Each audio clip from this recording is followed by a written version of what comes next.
Montreux, Switzerland. January 1981. The snow falls heavy on Lake Geneva, covering the streets in a thick blanket of white silence. Inside Mountain Studios, Queen is wrapping up another session for their upcoming album. The band is tired, the energy is low, and Freddie Mercury is pacing back and forth in the control room, smoking his third cigarette in 15 minutes. Something is missing. He can feel it in his bones. The phone rings. Roger Taylor picks it up, listens for a moment, then covers the receiver with his hand. "It's David Bowie," he says, almost whispering. "He's in town." Freddie stops pacing. Brian May looks up from his guitar. John Deacon puts down his bass. The room, which moments ago felt suffocated by creative exhaustion, suddenly fills with electricity. "Tell him to come over," Freddie says, stubbing out his cigarette. What happens next will create one of the most iconic songs in rock history. But what nobody knows, what has never been told until now, is how close that song came to never existing at all. Because when David Bowie walked into that studio 3 hours later, he wasn't looking to collaborate. He was looking to disappear. Before we continue with this extraordinary story, if you're fascinated by the untold moments that shaped music history, please subscribe to our channel. We bring you the real stories behind the legends, the moments that changed everything, the truths that never made it to the headlines. The door opens and David Bowie walks in, dressed in a long black coat, his hair slicked back, his face pale under the studio lights. He looks thinner than the last time they saw him, almost fragile. There's something different about him, something the band can't quite identify. He's carrying a bottle of Swiss wine and a leather notebook. "Gentlemen," he says with that unmistakable voice, smooth as velvet. "I hope I'm not interrupting." Freddie embraces him immediately. They've known each other for years, circling the same glittering universe of rock royalty, respecting each other from a careful distance. But tonight feels different. Tonight feels like fate. "We were just finishing," Freddie says, "or giving up. I can't decide which." Bowie smiles, but it doesn't reach his eyes. "I know the feeling." They open the wine. They talk about Switzerland, about the cold, about the isolation of winter in the mountains. Small talk that masks something deeper. Brian notices that Bowie keeps glancing at the studio equipment, at the mixing desk, at the microphones standing silent in their booths. There's a hunger there, barely concealed. "Want to mess around?" Roger suggests casually. "We've got the studio for another few hours." Bowie hesitates. For just a moment something crosses his face. Fear, perhaps, or exhaustion. "I don't know," he says quietly. "I'm not sure I have anything left." This is the David Bowie nobody sees. Not the thin white Duke, not Ziggy Stardust, not the chameleonic genius who reinvents himself with every album. This is David Jones, 43 years old, creatively drained, wondering if the magic has finally run out. Freddie watches him carefully. He recognizes that look. He's seen it in his own mirror on bad mornings. "Come on," Freddie says, walking toward the piano. "Let's just play. No pressure, no recording. Just play." John Deacon picks up his bass and starts playing a simple riff. Just 4 notes, repeated. It's nothing special. Just a warm-up exercise, something to fill the silence. But there's something about it, something hypnotic. Bum bum bum ba dum bum bum. Roger starts adding a beat. Brian picks up his guitar, finding harmonics. And suddenly, without planning it, without discussing it, they're creating something. The music fills the studio, building slowly, gaining momentum. Bowie stands by the wall, listening. His eyes are closed. His body starts moving slightly, just a small sway, responding to the rhythm. Freddie watches him, waiting, knowing not to push. Then Bowie walks to the microphone. "Pressure," he sings, testing the word, feeling its weight. "Pushing down on me, pressing down on you." Freddie's eyes light up. He joins in immediately, his voice intertwining with Bowie's, creating harmonies that shouldn't work but somehow do. Their voices are so different, Freddie's operatic power, Bowie's cool detachment, yet together they create something electric. The band keeps playing, the riff continues, the song is building itself, organic and urgent. But then Bowie stops. He steps back from the microphone, shaking his head. "I can't," he says. "I'm sorry. I thought I could, but I can't." The music dies. The studio falls silent. Roger looks at Brian. Brian looks at John. Nobody knows what to say. Freddie walks over to Bowie. "What's wrong?" Bowie sits down on one of the equipment cases, running his hands through his hair. For a long moment, he doesn't speak. When he finally does, his voice is barely above a whisper. "Do you ever feel like you're running out of ideas?" he asks. "Like you've said everything you have to say, and now you're just repeating yourself over and over in different costumes?" Freddie sits down next to him. "Every single day," he admits. "I've been David Bowie for so long," Bowie continues, "that I don't know who David Jones is anymore.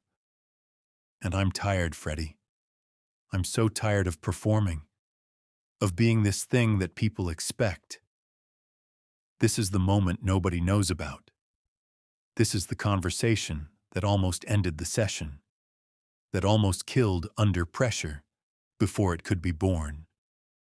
Because what Bowie doesn't say, what he can't say, is that he came to Switzerland to quit, to walk away from music entirely. He's been thinking about it for months. The cocaine years in Los Angeles nearly destroyed him. Berlin saved his life, but it didn't save his passion. The Scary Monsters album was successful, critically acclaimed, but it left him empty. He looks at his reflection in the studio glass and sees a stranger wearing his face. Freddie understands this more than Bowie realizes. He's fighting his own demons, his own exhaustion with the machinery of fame. But Freddie has something that Bowie seems to have lost. He still believes in the moment, in the magic that happens when musicians connect. "David," Freddie says carefully, "what if we're not making this for them? What if we're making it for us?" Bowie looks at him. "What do you mean?" "Forget the audience, forget the charts, forget David Bowie and Freddie Mercury." He stands up, walks to the piano. "Let's just be two blokes making noise in a Swiss studio in the middle of the night. Let's make something that scares us." They start again. But this time something has shifted. The pressure is off. They're not trying to create a hit, not trying to prove anything. They're just playing, experimenting, following the music wherever it wants to go. John's bass line returns. The beat kicks in. And this time, when Bowie and Freddie both approach the microphone, there's a new energy. They're not collaborating anymore. They're competing. "It's the terror of knowing what this world is about," Bowie sings, his voice sharp with emotion. "Watching some good friends screaming, 'Let me out!'" Freddie responds, matching his intensity.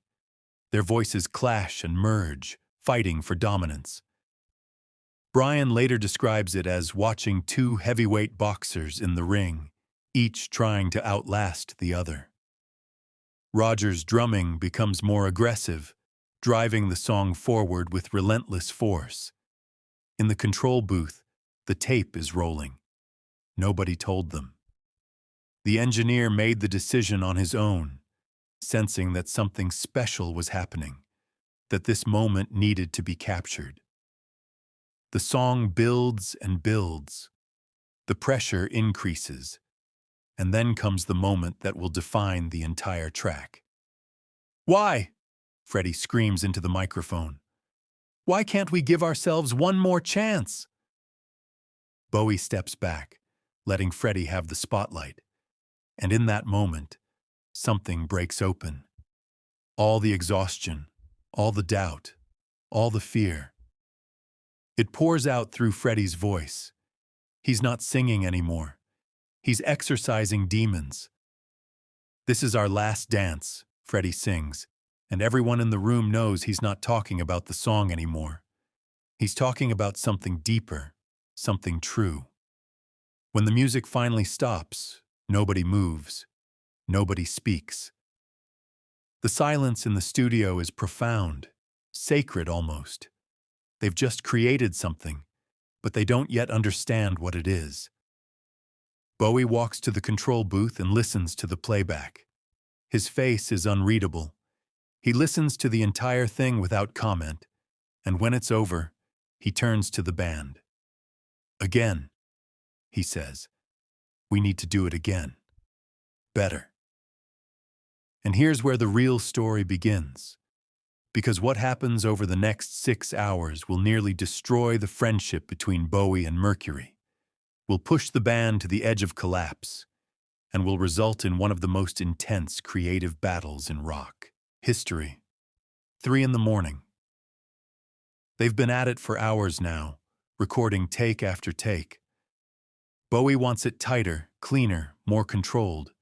Freddie wants it rawer, more emotional, more dangerous. They're both right, and they're both impossible. "The vocals need to be more aggressive," Bowie insists, listening to the latest take. "They are aggressive," Freddie shoots back. "Any more aggressive and we'll be screaming." Then scream. The tension in the studio is thick enough to cut. Brian and Roger exchange worried glances.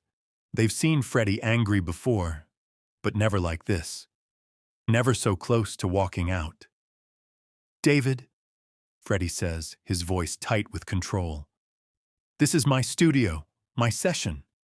If you want to make a David Bowie record, go make a David Bowie record." Bowie stands up slowly. For a moment, everyone thinks he's going to leave. Instead, he walks to the piano and sits down. "You're right," he says quietly. "I'm sorry." The apology surprises everyone, especially Freddie. Bowie plays a few notes on the piano, thinking, "I'm trying to control something that doesn't want to be controlled," he admits. "I'm trying to make it perfect, and that's killing what makes it special." Freddie's anger dissolves.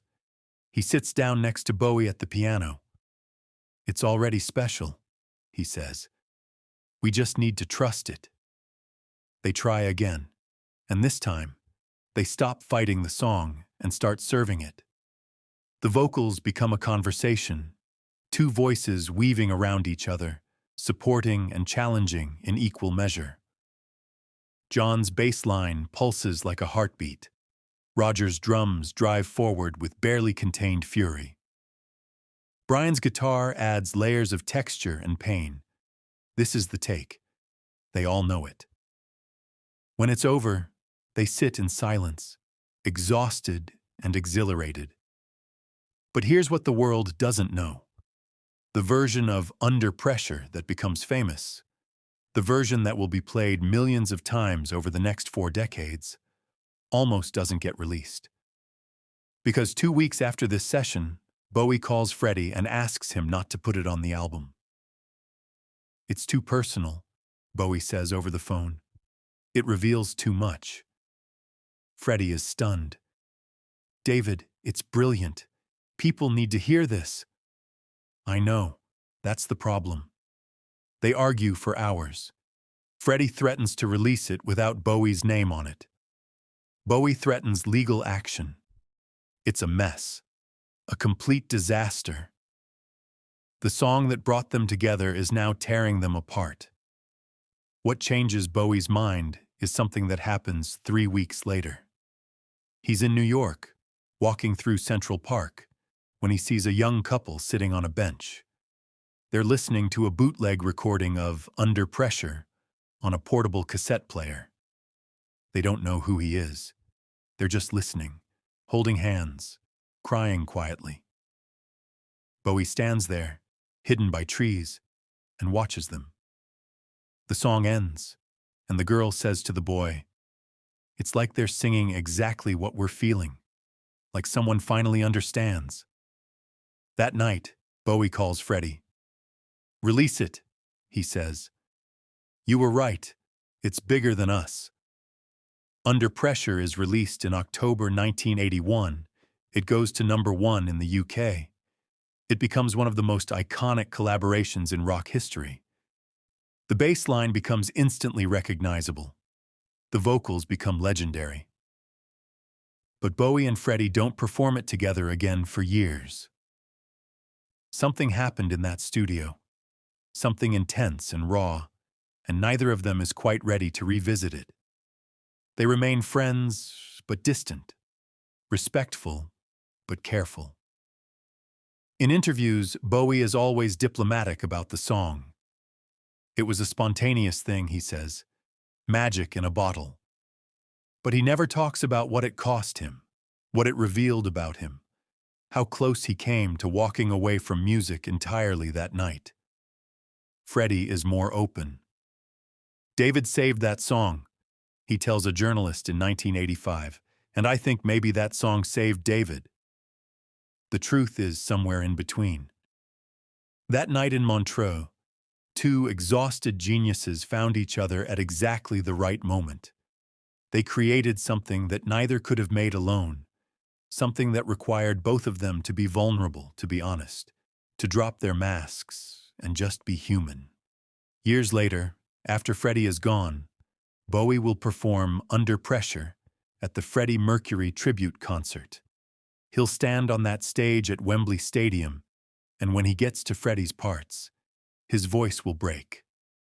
The crowd will sing for him, 70,000 voices becoming Freddie's voice, and Bowie will cry openly, something the world has rarely seen him do. "He understood something about me that I didn't understand about myself," Bowie says in a rare, candid interview in 2003. "That night in Switzerland, I was ready to quit. I was done.